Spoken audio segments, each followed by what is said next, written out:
Thank you for tuning in to the Life of KG podcast. We are all about helping you guys in the beauty industry. Whether you're starting out in this industry or been in the business for years, we want to motivate you, educate you, and support you to grow. Enjoy the show.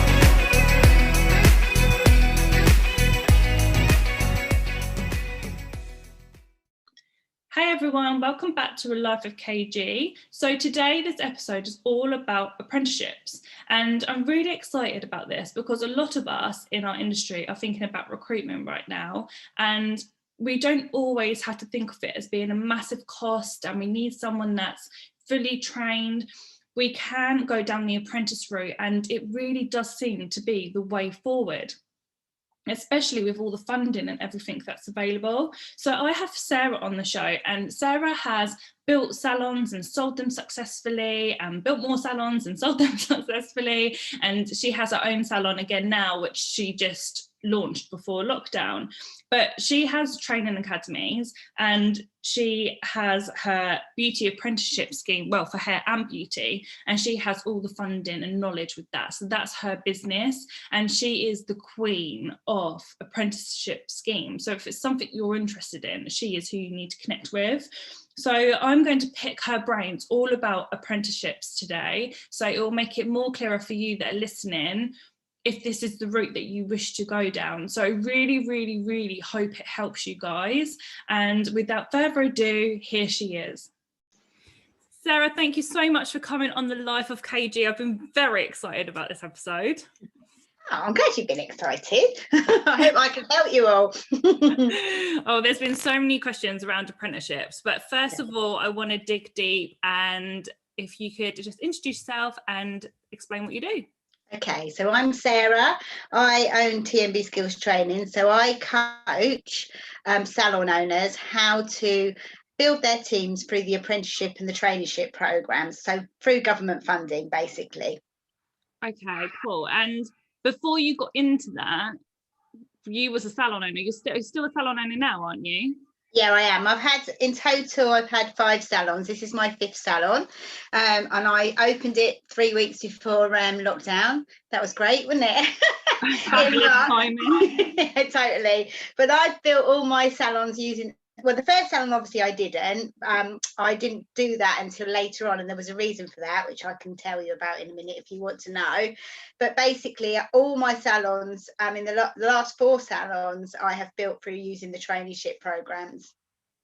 So. Wow. What made you want to go into the beauty industry and set up your own salons in the first place? Okay, so originally I've always wanted to be in hair and beauty, even when I was a young child, but I had quite a different upbringing. My mum was really poorly, and I lost my dad when I was only 7, so I became a child carer.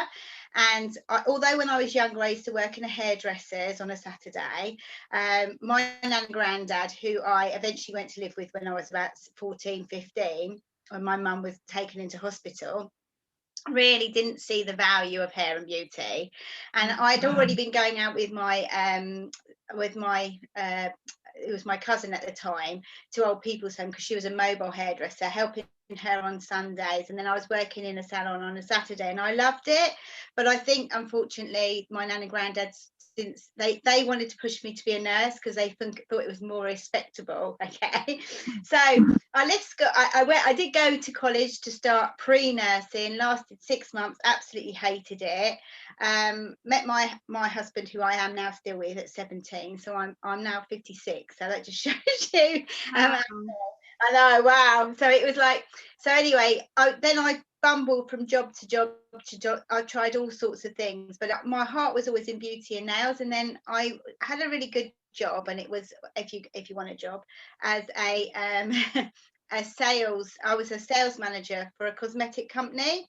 So I helped young girls, or not just young girls, women basically in total, to build their businesses, who self-employed, through their programs. But because it was a job, I got commissions and I got sales, but I didn't really I was one of their top reps, if you know what I mean, or top managers.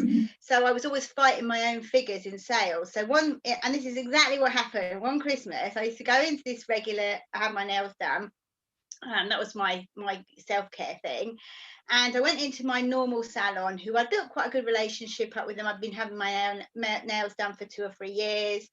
And I went in and she said, "Oh, I'm moving to Spain. Do you know anyone that wants to buy a business?" So it was like, oh my God, I want to buy it. Okay.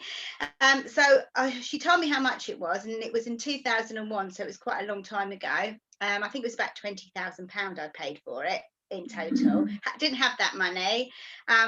Went home, took out I think it was a Marks and Spencer's loan, not a business loan, just an ordinary personal loan, saying I was going to buy a car.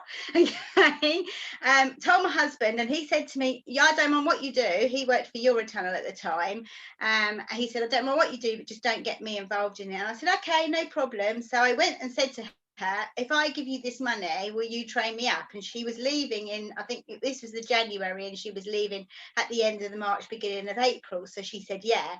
And in those days, there wasn't really nail courses as such, not like it is today. And I didn't have any. So I basically learned, she taught me nails in 3 months. I was rubbish. Absolutely rubbish. But I did get good eventually, but I wasn't at the beginning. So when she left, there was a girl who was self-employed in my salon who stayed. And so I worked with her, but she went stupid. She knew that I weren't as good as her. So what happened is a couple of months later, she walked with all my clientele that I'd paid 20 grand for. Do you know what I mean? And I was really left with just a few people. It was horrendous. So I was like, oh no, what am I going to do? What am I going to do? So I thought the only person I can trust to come and work with me that I know would be okay would be my husband. And he is not at all like somebody that you would expect to be doing nails. He's a builder by trade, but he used to work for Eurotunnel, but that's his background, you know what I mean? But he's a really good plasterer. He went, really? And I went, yeah. So I said to him, I just need to have someone. If I'm going to make this business work, I need to give it my all. And I know I can, and I know there's money in it. I just need to have somebody that's going to support me. So I said, if I send you on a body piercing course, which was a 5-day course, okay, in London, it was with Metamorphosis, who are pretty cool and they're pretty good. You can do body piercing, I'll do nails, and then what we'll do is anybody that comes in for repairs, I'll teach you how to do the nail repairs and you can help me. So that's how we started. And basically, we ambled on for about a couple of months, got actually really good at it. And anyone that does nails knows it's about, once you know what you're doing, it's just about practice, practice, practice. And I suppose because we used to have such a good banter personality, people came in, but we were working really hard. So like I'd get there at 9 in the morning or 7:30 in the morning, and we wouldn't really walk out of there till about 7-8 o'clock. And we've got, at that time, my kids, and they're now grown up, but at that time they were like 7 and 10. They were really young. So I was really trying to juggle having a business, looking after my kids, looking after my husband, who was really grumpy, by the way, because he absolutely hated doing it. He used to actually say to, like, clients used to come in and they used to say to him, "What made you get into nails?" And he used to say to them, "My wife made me." That's hilarious. I mean, what a team player. Oh no, he was I mean, he is my soulmate. I know that's really like, what's it, cheesy and stuff, but he really is, and we've just grown together. But he had so much faith in what I was as a person. He knew that I would give it my all, and I think then he was quite happy to step up and help me.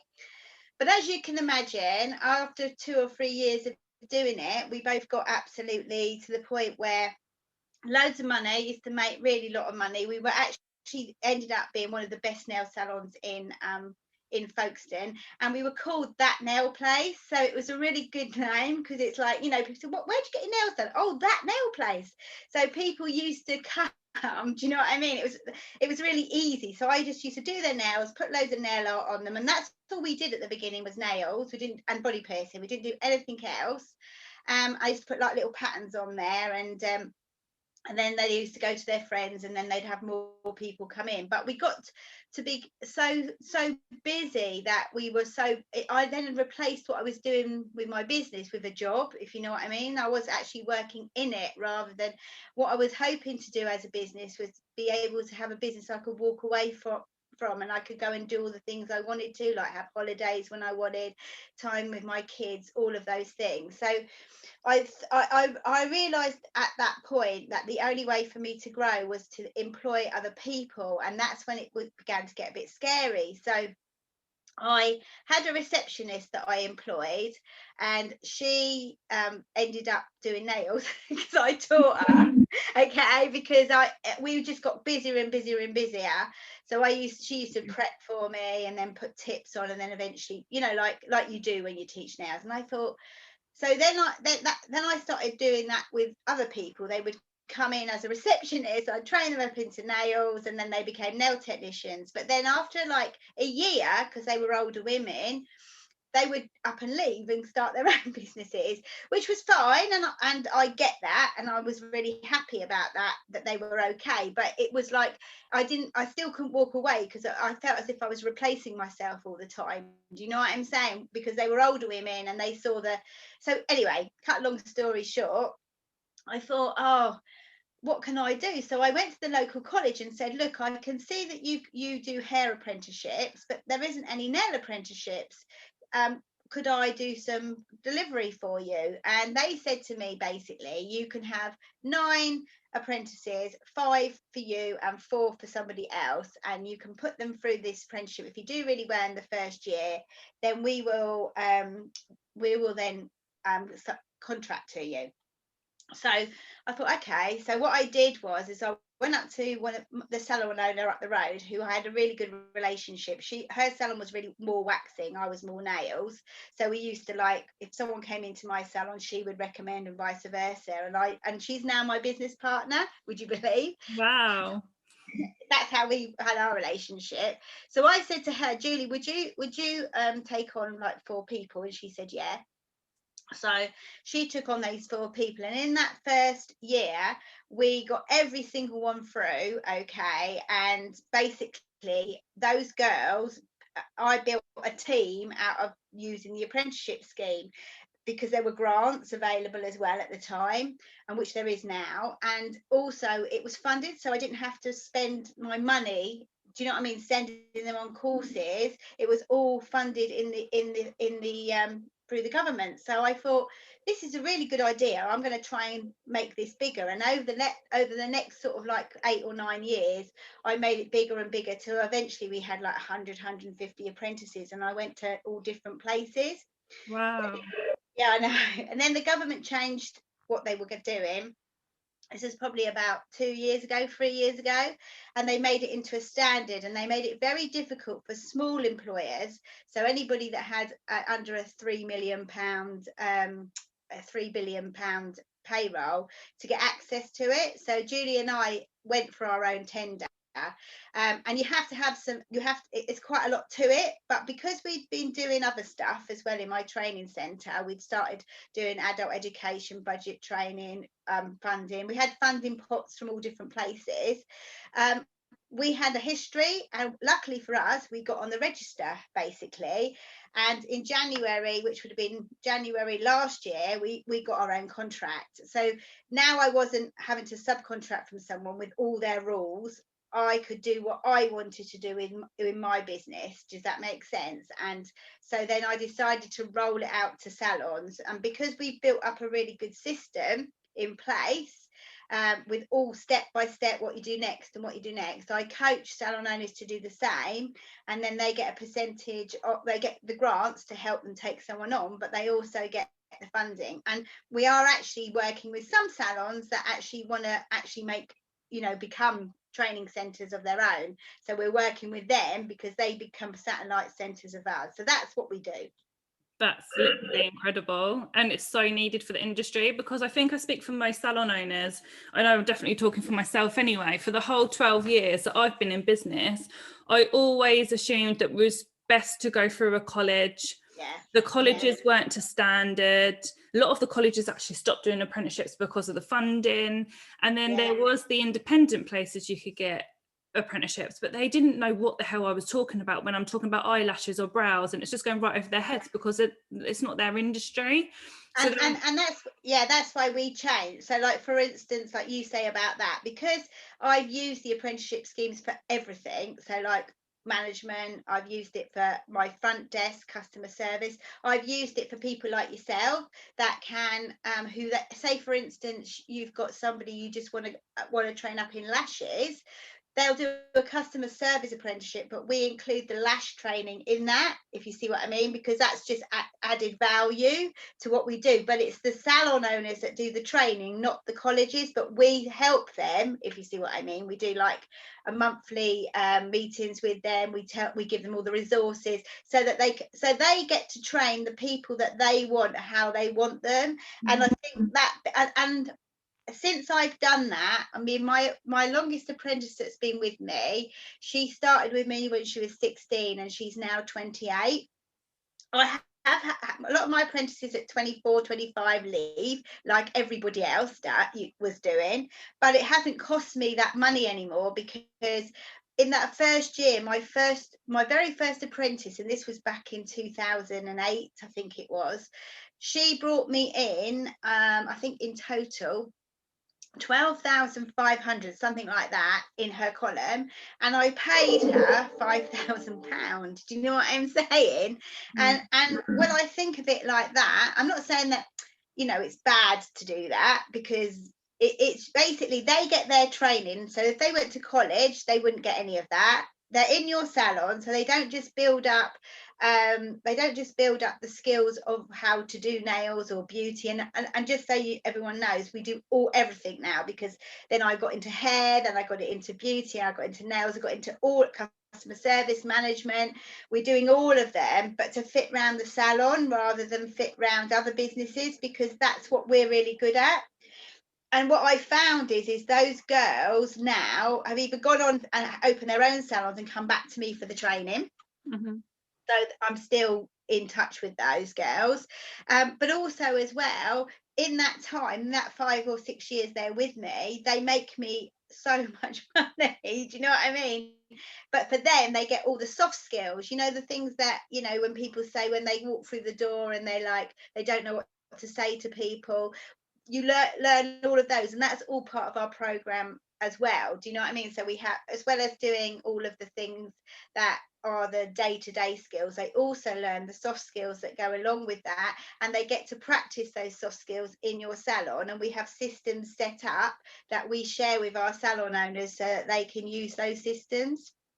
So if someone's listening right now and is really keen on taking an apprentice, what exact steps from getting in touch with you would happen? What does it look like? Okay, so the first thing that we need to do before we do anything is find them an apprentice. So if they haven't found one already, we have we have an advert that we will send to them, which is a template, and in that advert they will then put their salon of what they're looking for in there, basically. So we'll have a chat with them first, just to make sure that they know what they're doing. I normally feed them into our employer group, and the reason is for that is because if they go into our employer Facebook group, and you're there, Katie, so they'll feel welcome when you come. You'll also hear from other salon owners that are already doing it. So like for instance, on Monday, Becky, one of my salon owners who's been with me since September, she does a fabulous thing called Blow Dry Mondays, I think it is, for her apprentices to help them build up. So she's doing a presentation on how she has built that into her apprenticeship. So like you, Katie, we were like chatting, and what you do with your very first apprentice you had, you basic skills very quickly. So they're the little ideas that we share. So we have once a month. So that's one thing that they can come to and listen to first. Once that happens and we get the advert out for them, we have to raise what's called an EDRS number, which is it's a special number that the government have that identifies them as an employer, basically, and we show them how to do that. If they've never done payroll before, we show them how to do that. If we tell them all about pensions, how you do that, because I think most salon owners are really frightened and think that this is going to be really costly, and it isn't, because I mean, to set up payroll, it's nothing. It really isn't. And because your apprentices probably won't even earn, won't be taxed, you don't have to pay taxes, you just need to keep a record. But we have a really straightforward system that they can follow. They can obviously bring their accountant into that. I'm not saying that we can give them financial advice, but ours works. And also, if there's something that they don't like about ours, you've got a group of other salon owners that are doing exactly the same, who they can talk to. So then we do there's a pre-screening form, which we will send them. So we'll put the advert out. They can also put it out on their social media as well and tag us into it, because then that goes into our data, onto our data bank. And then what happens is then loads of people will start, they can ring them. We have a pre-screening form which they can use, do you know what I mean, to ask all the right questions to make sure. They can trial them for like 3 or 4 weeks before they take them on, and I would always recommend that, especially if you've already got some kind of team already, because once you have that person coming into your team, that they can upset the apple cart as such. But you've also got the employer group, the salon owners group, where you can go in and chat to everyone and say, look, I'm having this problem with this person, what would you do? So you've got that advice as well. And then it's just a straightforward sign up, which we do through Microsoft Teams. We introduce them to their tutor, and then depending what they do, so if they do hair, there's a weekly Zoom meet. They have a weekly Zoom meeting. Do you know? And they can go into that. They can pay extra to do the distinction one, which I think is about £100 a month. If they haven't got time themselves and they just want to be able to sub it out, there's we've got another company that come in and do that. And we've also got a beauty one as well. So there's so many avenues. And then we have like workshops all the way through. So I bring in experts. So like I don't know if anyone's heard of Sophie B in here.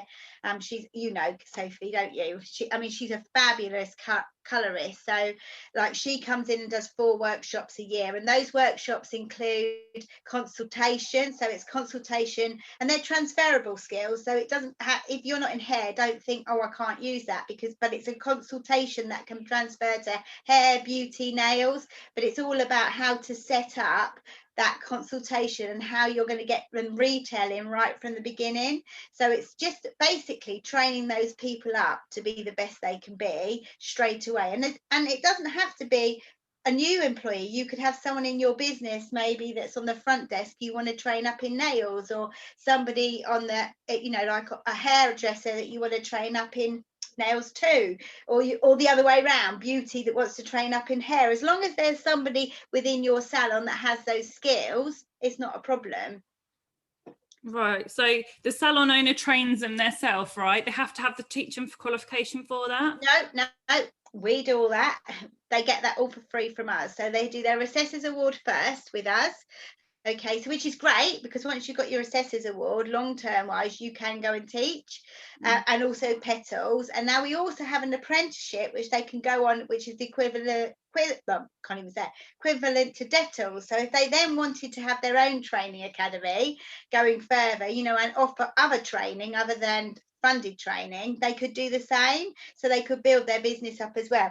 Basically, or somebody who works within their salon. Like I've got some salon owners that really don't want to do it themselves, but they want to have someone in their salon that they think actually she'd be really good at it. The good thing about that is if you train them up, they become the educator. One of the biggest scary points of all salon owners, I think, is that they worry that their best stylist or their best nail tech or their best beauty therapist is going to leave and start their own business.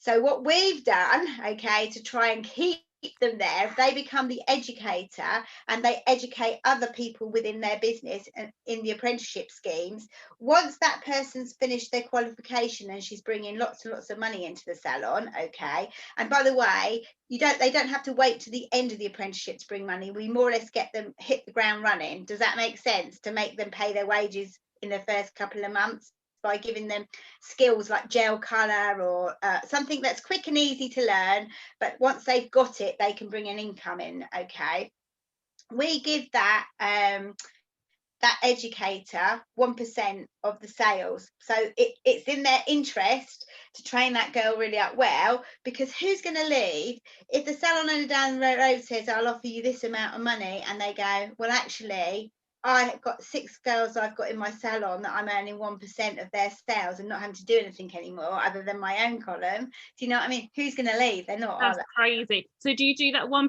after the year that the apprentice has been there?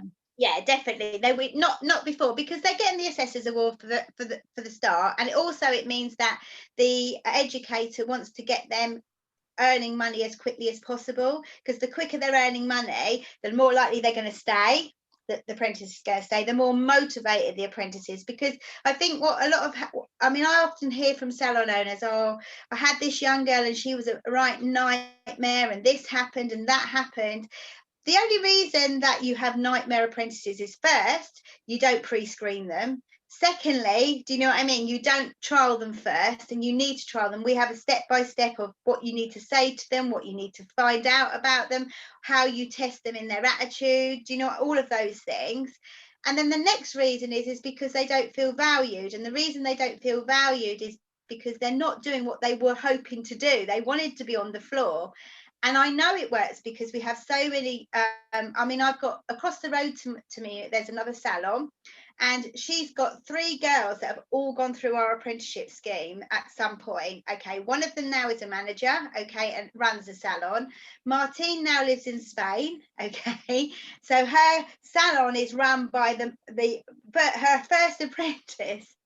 And then under her is like Alice, who is like the second girl down, okay, and she's a fully qualified level 3. And I did a live with them in the summer, because obviously we were closed down, so I sort of thought, right, I'm going to speak to all these apprentices. I'd never really had time before, and I thought, right, I'm going to start chatting to people and find out what they're doing now and what they say about the apprenticeship scheme.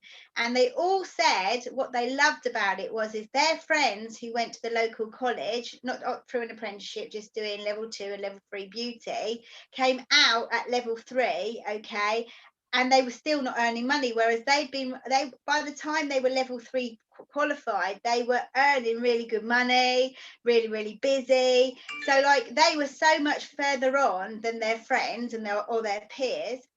And I think a lot of salon owners don't, when they come straight from college, you know it's going to take a while to build their column up, no matter how many treatments they've got.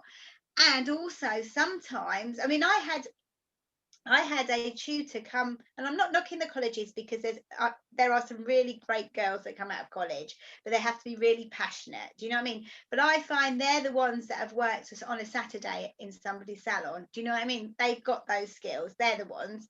But I had a young girl who came to me, and she was just finishing her level 3, and she came with her tutor, and she did a set of nails. And I looked at the set of nails and I thought, oh my God, this girl's been there for 2 years. And my apprentices were doing better at 3 months. Do you know what I mean? In the salon with nails. And even her tutor said, aren't they good? And I thought, oh no, they're not. We've had that so many times. It's shocking. So frustrating as well. And the other thing is I know when I've gone to salon owners and I've spoken about the way that we run our programs, I want salon owners that are invested in the training, because the only reason apprenticeships work is if there's a 3-way, there has to be the training provider, the employer, and the apprentice have to be engaged. Otherwise, if they're not, then you're never going to get through the program. And now with the new standards that have come out, and they were only released 2 years ago, we've had 3 of ours go through endpoint assessment. They have to be commercially viable on the floor. So they're going to sit a 6-hour exam from an outside awarding body. So nowadays, where there used to be the old MVQs, a training provider used to be able to sign them off as they went, and it was the same training provider finishing them. So there wasn't, do you see what I mean? Whereas now there's somebody from the outside that comes in, says, right, okay, that you're really good, or no, you're not really good. So I think that makes it much more much a higher quality, and it's much higher, and they still get the qualification, they still get a proper qualification, and it's actually higher than the colleges. So that's another thing that I love about the system. So that's so good. So Sarah, how much does it actually cost to have an apprentice? Does it cost anyone to sign up with you guys as helping them? Right, okay, if they're 16 to 18, the government fully fund it. Okay, the They're whole fully funded for a whole year.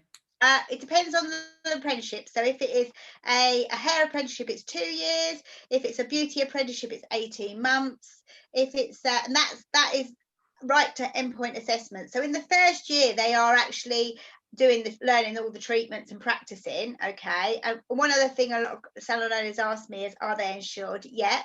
You ring your insurance company, you tell them you've got an apprentice, and they will insure them, so they can be doing the treatments, because the whole point of the apprenticeship program is that as they learn, they're practicing what they're learning on your clients. Do you know what I mean? I think you have to make the clients aware that they are training. But my apprentices, I'm not joking, like, I blow drying hair for my stylists now. Do you know what I'm saying? So my stylist can do more colour, so it makes me more money, because they'll be booked from 9 in the morning till 7 o'clock doing colour, where I've got an assistant or an apprentice blow drying the hair, the more low ticket items that take longer. So basically they make you money. The other things that the government are, at the moment, they've just there's always £1,000 grant, an age grant, whatever time of the year you have one, which is 16 to 18-year-olds. Okay, which is an age grant which is paid 3 months at 3 months, and then again at 12 months, the other £500. But at the moment, because the government have got an incentive to get people into work, they've got the COVID grants. So if you take a 16 to 24-year-old, there's an additional £2,000. If it's 24 plus, there's an extra £1,500. Now, if they're on top of the grant before. Yes. So to give you an indication, if you have a 16 to 18, you stand to get £3,000. If it's a 19 plus, basically 19 to 24-year-old, you'll get another £2,000. Okay, so 2,000, so 3,000, 2,000, and then over 24 is a £1,500. But what you must remember, if they're 19 plus, the employer has to pay a 5% contribution. It's not expensive. So to give you an indication, the full hair professional is worth £7,000. So you, as the employer, have to pay 350. If they're 19 and over, 350 plus VAT. But that's still cheaper than most diplomas. That's just an example of it.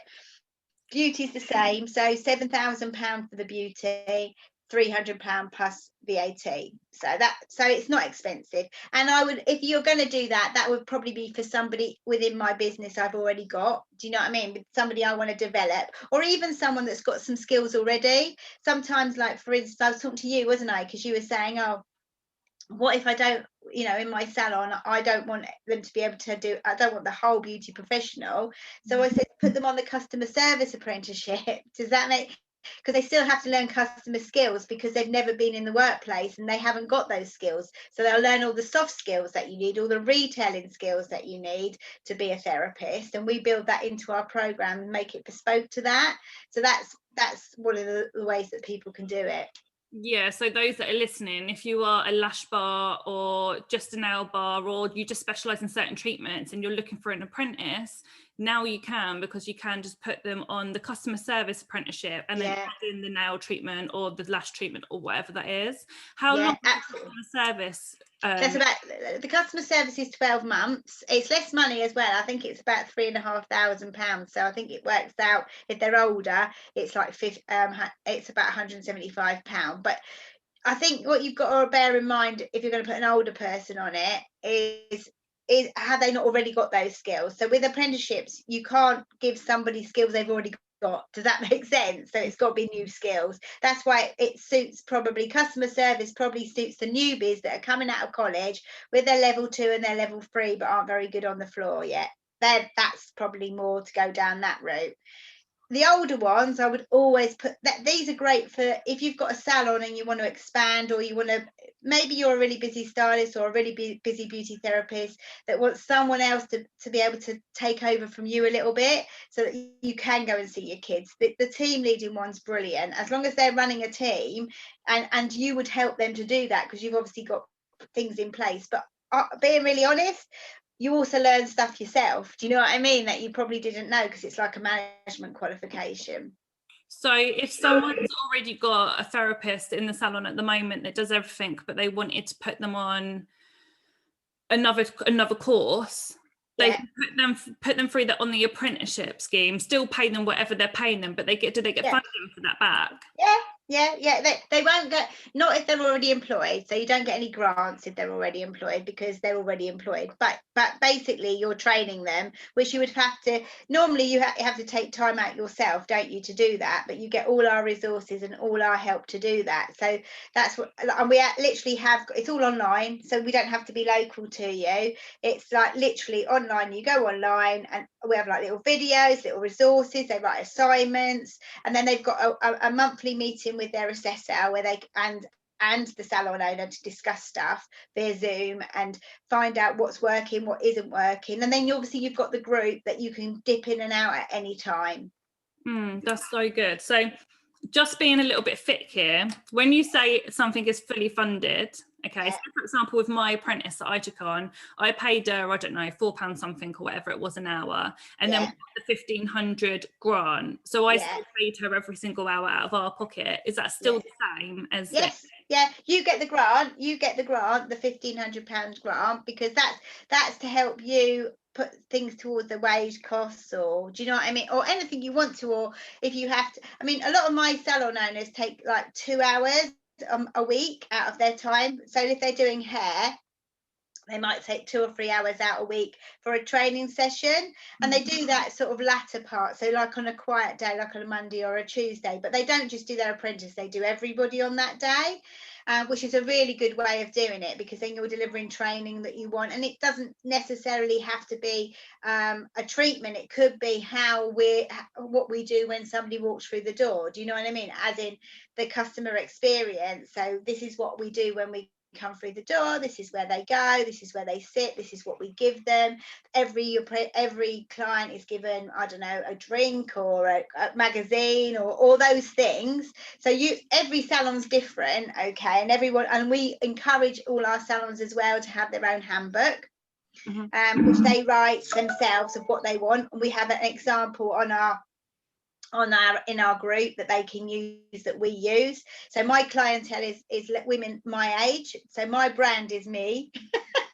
So I want 56-year-old women that are sort of like the fun loving, that's me, but like their friends and drink lots of prosecco when we're allowed, when we're out of here, but also will pay extra money to come into my salon because they want a really quality treatment. So my prices aren't cheap, they're always more money, but that's the type of clientele I want in my salon. So we teach the salon owners to do that, and then their stylists have their own brand as well. So that's quite good. And we have things like marketing, online market training. We have, I think, Money Monday. We have Wednesday, which is I'm trying to think what that is. Oh, customer experience. Thursday is team leading, and then obviously Friday is mindset, because we're all mindset. But that's really great.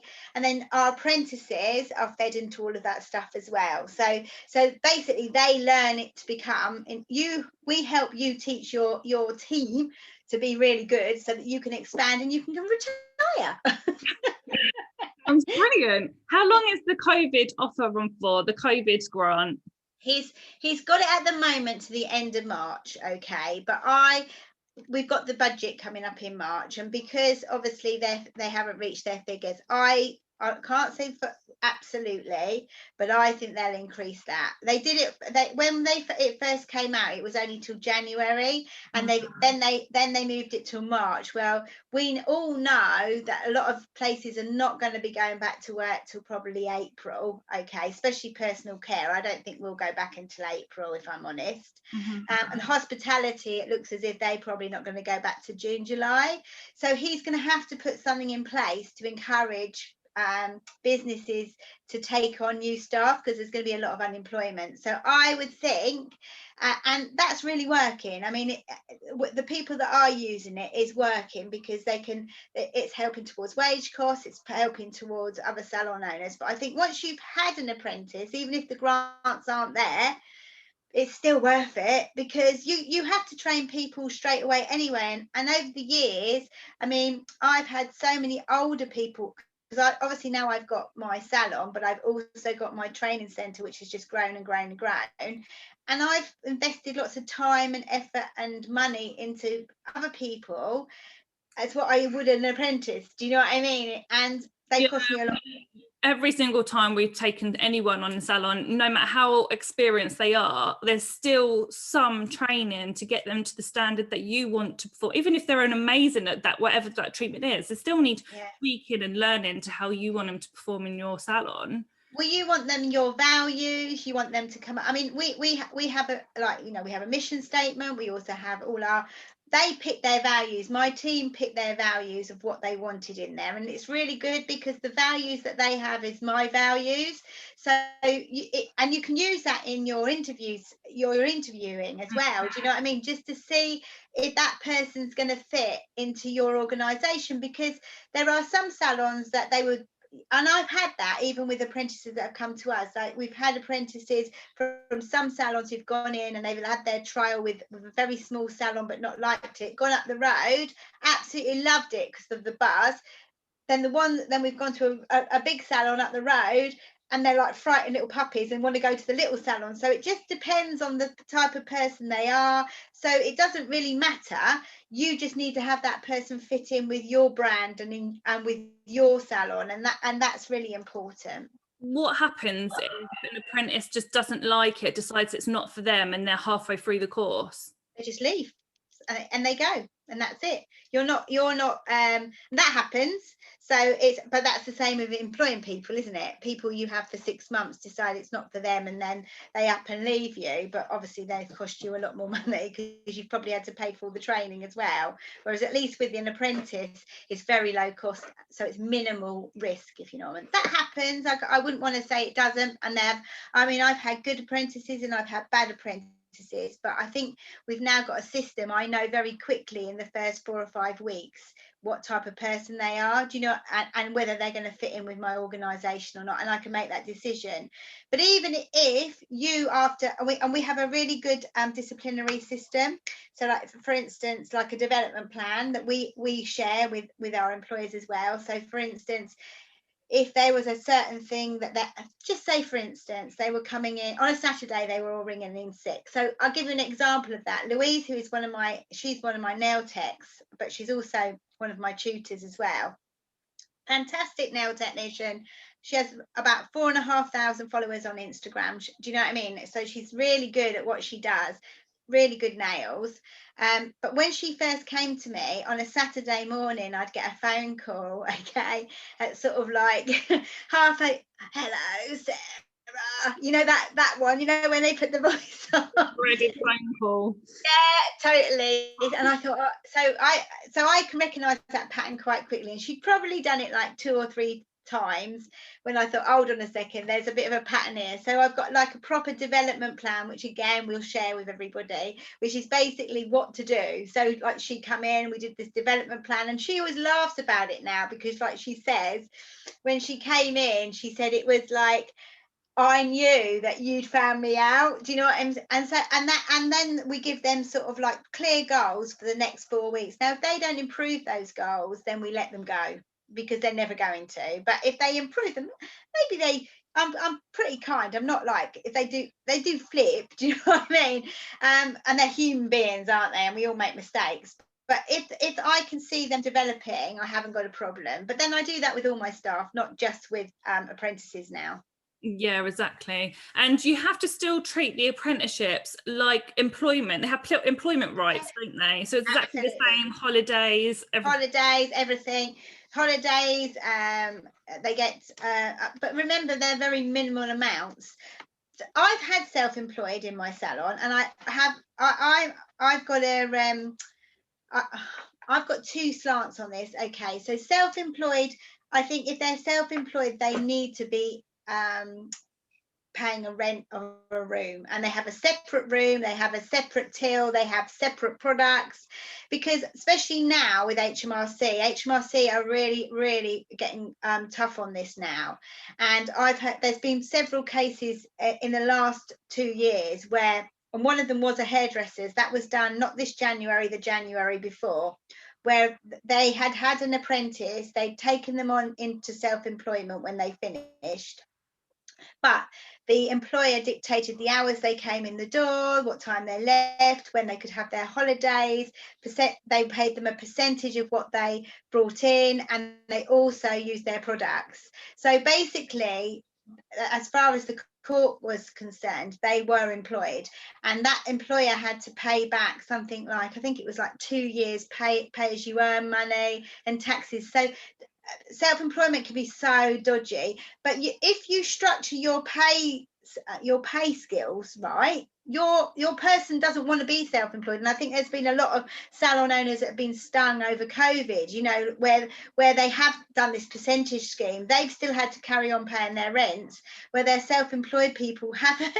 So they've ended up, do you know what I mean, out of pocket. And I think a lot of salon owners don't realize as well is whatever percentage you take from that person, that's vatable. So you're still going to go into the VAT range. So to have employed people, there's a real, I mean, I've had both, and I've had some really bad experiences with both. I've also had some good experiences, but my good experiences are always, when I had self-employed people in my salon, they rent rooms and they bring footfall in. Do you see what I mean? So they bring a new footfall that I wouldn't normally get, and that's why I have them. But I want employed, because basically then they will follow my values. I can make sure that, and as long as you run it properly and you develop them properly, they will stay with you for years, because I always offer my girls training. So even one of my top stylists at the moment, she came from a London salon, had only done her level 2. She's now doing her level 3 hair, because she wants to do more advanced stuff, like she wants to do session work, and she wants to go on and do like more balayage stuff. I know we do balayage as a thing, but more specialized, and it's more creative, the level 3. So she's doing that now, and once she's done that, I think long term she could manage that salon if she wanted to. So she could then go on to management, and then she runs her own team, or I'll put them through their teaching qualification, which again is funded, so they can then become an educator. So I think if you treat your staff right and you give them, it doesn't always have to be about money. It can be other things that inspire them or make them want to go to work, basically. Yeah, I think a lot of people think that it's money that people want, but it's not all. That's not always people's motivation. And I really stress that to people that are building teams or have teams. Like, you're guessing they might want a pay rise. Obviously everyone wants a pay rise, but you're guessing that's what's going to motivate them. It might not be that. It might be praise, it might be extra training, it might be an extra day off. You have to talk to your team and find that out. There's a really, I mean, that's one of the other things that we do. It's like a personality thing that they can go on to, and we can actually, right at the interview, you could even do that with your apprentices as well, where they like do a little test. It's quite fun as well. It's quite good for your teams to do, but then you get an indication of what press, you know, which buttons to press, and it also gives you an indication of what type of person they are. So like for me, I'm quite a creative person. I like to chat, I like to be sociable, I like to be out with people. So I love marketing, I love anything to do with, you know, like this. I love all this. Whereas my business partner Julie, who had a salon, she's really operations, like she likes to do everything, you know, like lists and everything to be just so So you can then also find out from your apprentices and for your team how they tick and put them in the right thing for the right person. Because there's no good putting somebody who, like a beauty therapist, is very different from a hairdresser. Do you know what I mean? Like, you know, a level 3 holistic person is not going to want to be chatting like I'm chatting now. They like to be calm and, you know, and you know, soothing, whereas like a level 2 beauty therapist who likes all the quick treatments like lashes and nails is like I am and wants to chat to people and find out. So we're all very different. So I think that's a really important part of your program, and we have things like that in place where you can find out about that. And we also have a thing called soft skills that we really work with, so like communication skills, retail skills. We're working with a guy at the moment. They call it the treasure hunt trail. So what happens is the youngsters, they actually have to do this treasure trail. They have to find out all this information. It's all online if they want to, or they can go out and about. But what it teaches is transferable skills. So the skills that you need to be employed with, and that the incentive is that they get at the end the chance to interview a celebrity. Oh, really? Really cool. So it's really like incentivizes them to do it. And I've set them all the goal to go out and find out which celebrity they want to interview. Okay, and then I've left this guy who we're working with to go and get the celebrity. So because they're all, and I think young people then feel inspired, because especially at the moment, I think it's been really difficult for everybody. We've all really struggled this lockdown because it's been, you know, miserable outside and raining and not very nice. Whereas now we're coming out of, you know, we want our people to be inspired when they go back. So we need to motivate them to want to hit the ground rolling, because I do believe that the beauty and the nail and hair industry is going to be massive in the next few years, because we've all been starved. I think the same, definitely. I think there's going to be a massive boom after a little while. So I think once people get over COVID and they're not scared anymore, I think we've all been on diets, haven't we? We haven't been able to go on holiday. We haven't been able to go down the pub with our mates. So when we are allowed to go back to some kind of normality, the first thing that everyone's going to be doing is going out and getting their treatments done, because we all look at the moment. My mum, I must admit, I've just sprayed some stuff on. Look. So the first thing you want to do is get your hair done or your nails done. I haven't had nails on since December, and it's like, oh my God, I hate it, because they're your signature, aren't they, of who you are as a person. And it's like all those little things that I really miss. And if I miss them, I'm absolutely positive a lot of other people do as well. Oh, definitely. Even if people have been doing bits from home, it's just not the same as going to a salon or a professional. Definitely not. I've got 2 more questions for you, Sarah. How many hours is it a week that they have to be with you? Is it 30? No, as an employer, yeah. It can be from 20 upwards, okay? If it's any less than that, they wouldn't be able to get through the apprenticeship and be any good. So 20 hours, but it just means the apprenticeship has to be made longer, and there has to be a reason why you're only offering them 20 hours. So it couldn't be that you could have 2 at 20 each, because there's a full-time wage there. Do you see what I'm saying? So you have to be very careful about how you do it.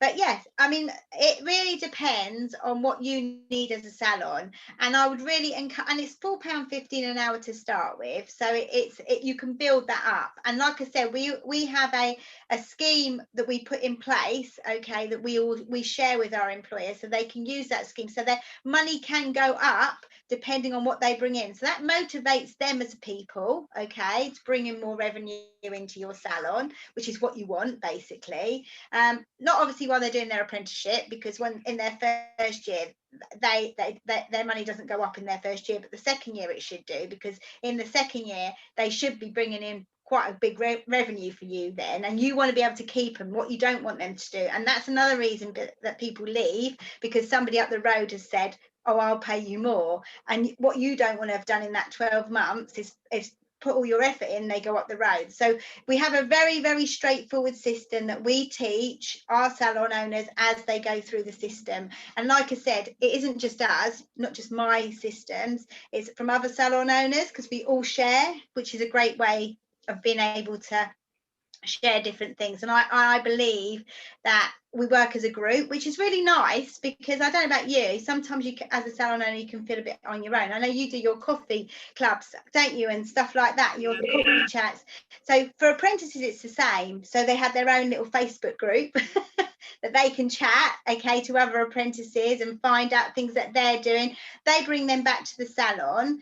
I'm also speaking to Jennifer Louise as well, because she's coming up with a system where we can teach the salon owner and the apprentice how to use Instagram. I don't know if anyone knows Jennifer Louise, but she's phenomenal, isn't she, with her Instagram?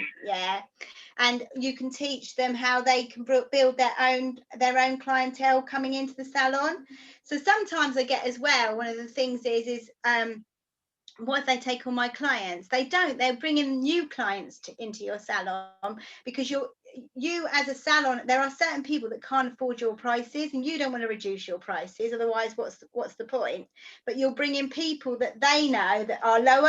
So that's another thing that you can do. So you have like little model days, or blow dry days, we call them, for the blow dries, or nail days, and the apprentice builds that as a project to bring into your salon.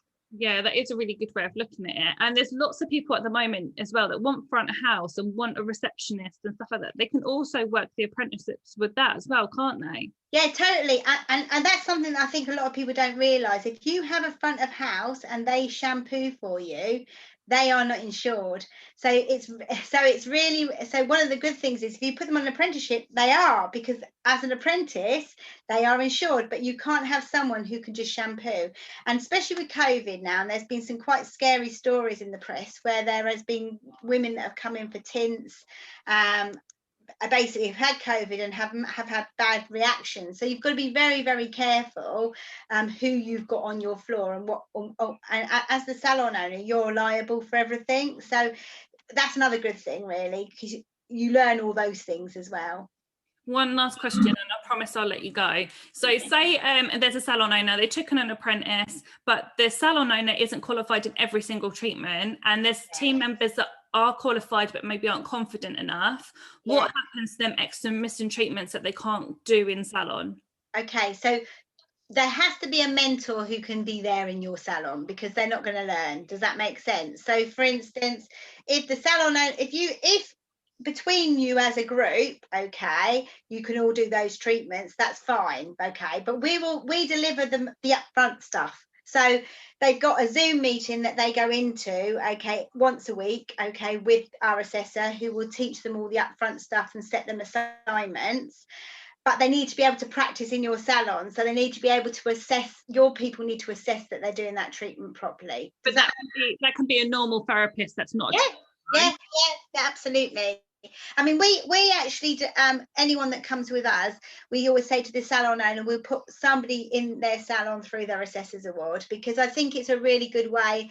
It's an incentive for that person, because they get it for free, and an assessor's award is worth about £1,000. So that's another incentive to keep that person with you and not going to someone down the road. But you learn how to assess and how to mentor. We even have got a mentor handbook that you've got step by step on how you mentor, so you can sit there and use that to be able to do that to help these young people. Incredible. I'm sure there's going to be so many people listening that are going to want to get in touch with you, so be aware with your DMs blowing up. But where can people get in touch, Sarah? Right, the best place to get me probably at the moment is on my Instagram. So if they go to, it's hold a minute, I don't know off by heart. Shall I get you to post it in the group afterwards? Yeah, it's fine, and anyone can contact me anyway, and I can direct. Yeah, I think if they contact you and then you put their name forward, that's probably the easiest way of doing it. But by all means, if they want to go on my Instagram and direct message me, that's absolutely fine. But if they just quote that it was when I was talking to you, then I know where it's come from. Is that okay? Yeah, perfect. I really appreciate your time and going through that, and I'm sure we've answered every single person's question, so thank you so much. If they have any more, by all means, I mean, I get a lot of my salons to talk as well. So if they want to talk to somebody who's actually used the program, so they know it's all kosher, okay, and that it's not just me saying how wonderful it is, because it is wonderful. Okay, you can speak to them and they will tell you. And I know they do, because they come back to me year after year, because that's what I do. So I use it, so I know it works. So thanks for having me on, Katie, anyway. You're so welcome. Thank you very much. Always a pleasure.